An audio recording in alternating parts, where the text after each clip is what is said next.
My husband's brother, 35, his wife, 26, and two boys, preschooler and toddler, moved in with me and my husband, both 30, last month because they got evicted. I never wanted them here in the first place due to past issues, but after speaking with my husband, we decided to give them a place to stay for the sake of the young children. Before they moved in, we set some ground rules, such as my brother-in-law must be actively job searching, respect our space and clean up after themselves. Unfortunately, in the past month, they've begun slowly destroying my home and space without caring one bit. First of all, my sister-in-law is an extremely picky eater, so their family doesn't eat with us. Fine, but they never clean up after themselves, constantly leaving dirty dishes, pans, crumbs and food stains. When I tell them to clean after themselves, they begrudgingly do, but it's never a job well done.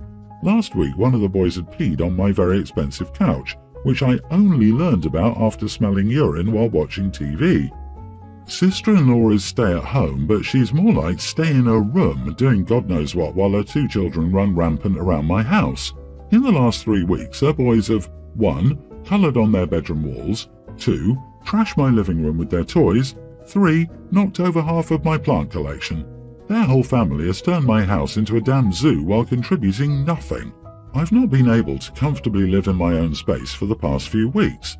My husband sensed my frustration, so he told me he'd talk with them and hire a maid to clean our house. Things got a little better until yesterday. I got home early from work and their family was gone. Good, peace and quiet for a few hours. I decide to go and take a nap in our bedroom, only to find out that my precious vase that my mother handmade for me was shattered on the ground. I lost my mom when I was a teen, and it's one of the last handmade items I have from her. I immediately knew it was the boys because there were toys inside my room and their tablet was on my bed. I was so angry, I ended up calling my husband, explaining the situation and telling him they would not stay another day in our house, no questions asked. Then I went round the house picking up their dirty clothes, toys, papers, etc. and threw them outside onto our lawn.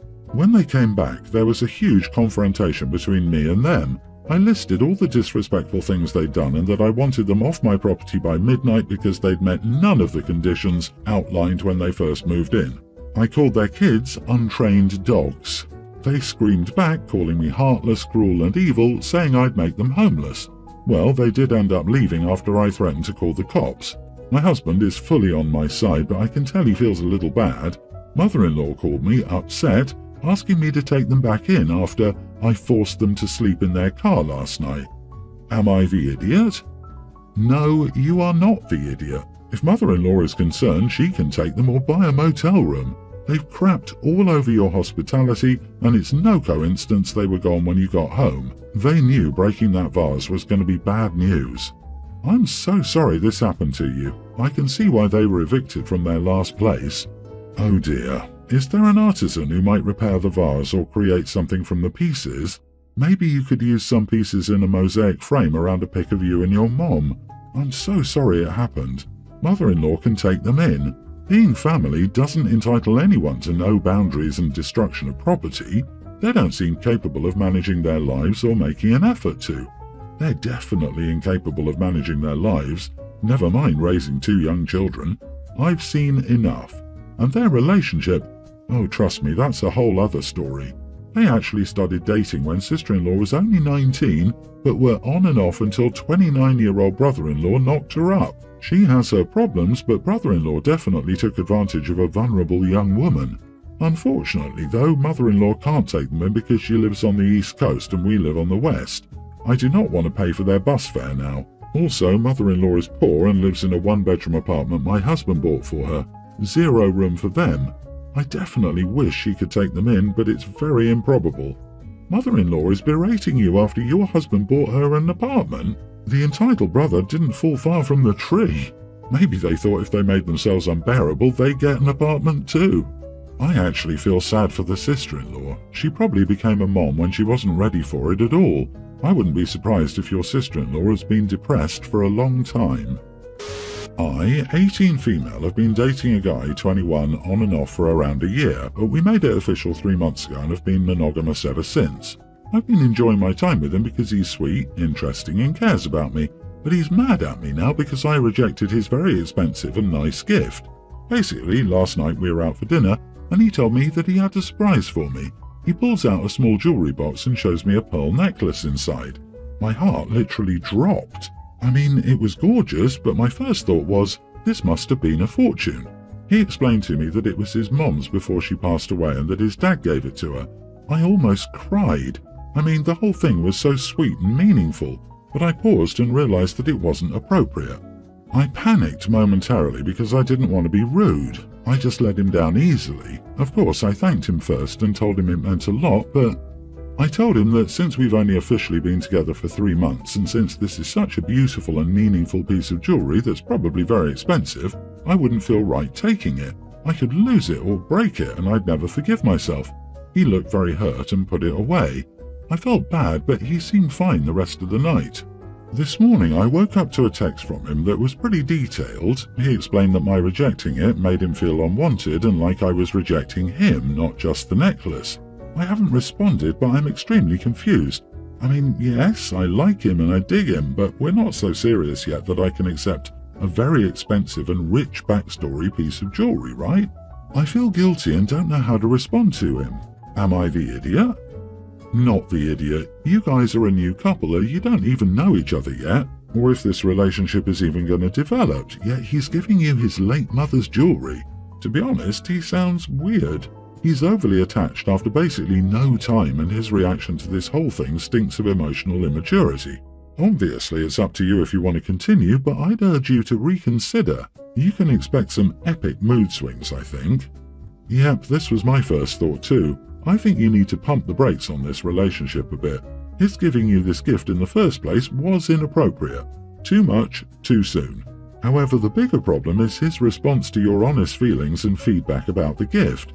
He wants you to wear what is essentially a family heirloom, but he doesn't want you to be honest about your feelings if they're at odds with his. At best, he's emotionally immature, but there's also a chance that he's being purposely emotionally manipulative. Yeah, girl, the gift was premature for sure, but I would say the bigger issue was his follow-up. He felt as if you did him wrong, which is crazy, and he wants you to feel bad about it, which is worse. He has a very specific idea of what your relationship should be, and he gets angry when you don't follow the script. This is not a good sign. You're not an actor. You're not a character in a video game with levels to be unlocked through specific actions. I'm a single father to Michael, a tween. My son is not who you would typically imagine when envisioning a preteen boy. He's a fashionista, very into makeup. His friends are all girls and he won't touch sports with a 10-foot pole. And honestly, who cares? He's happy and staying out of trouble. I think that's all that matters. Michael's mother, Daniela, does not like a lot of Michael's interests. She doesn't say it outright, but she does say some passive-aggressive things like how Michael shouldn't have so many female friends at his age, or criticizing me for supporting his more feminine interests. As I mentioned earlier, Michael is a tween. Daniela used to throw a party inviting Michael's class, but Michael just finished 6th grade, so that isn't an option anymore like it was in elementary school. Michael told me that he wanted to go see the Barbie movie with his friends, but that his mom kept insisting she didn't want him to go, so he told her that he didn't want a birthday party anymore. I know I may be an idiot for this, but I took Michael and his friends and deliberately didn't tell Daniela about it. Michael and his friends all had a blast.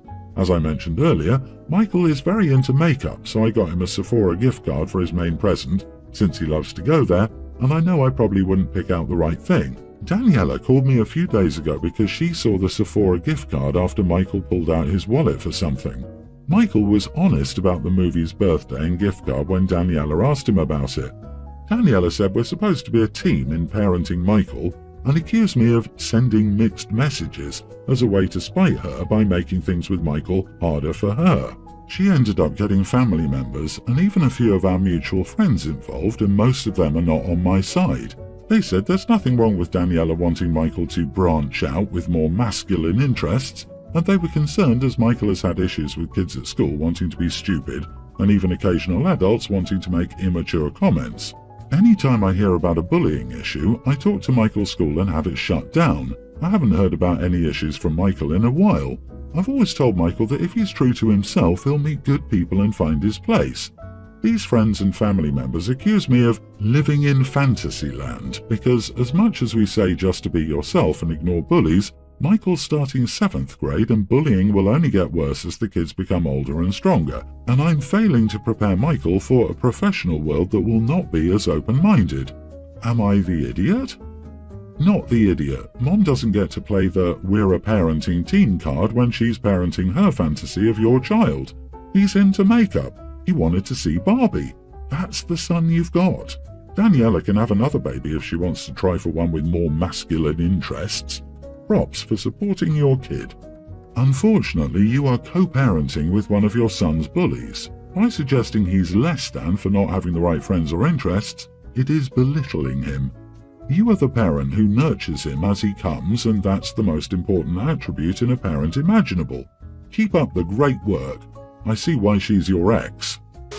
I, 27 male, am getting married in the fall to my fiancée, 25 female, and we've decided that friends and family can bring their kids since, for the most part, the kids are well behaved and will be with the sitter for the night so the parents can enjoy the festivities. The only exception is my cousin Linda's daughter Carrie. Linda's entitled and selfish, and she's made her daughter entitled and selfish.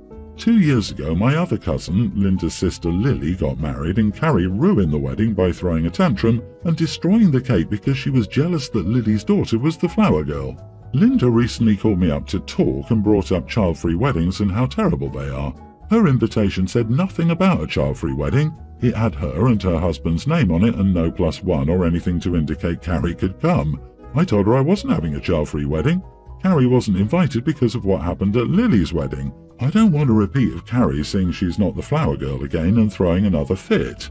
Linda's since gotten all her friends and the few people in the family who take her side to bombard me, my fiancé, and my family with texts about how selfish we are for purposefully excluding one child. At the same time, everyone else can bring their kids. Edit, Carrie is a tween and was 2 years younger during Lily's wedding. My family is very big on family is everything, family first, and respect your elders. If I'd not invited Linda and her husband at all, the storm would be much bigger, and the majority of my family would be calling me to tell her to invite her.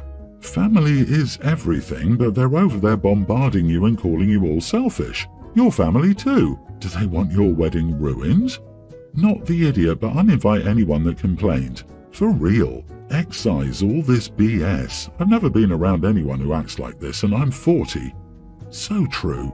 I mean, a kid smashing a wedding cake because they weren't the flower girl.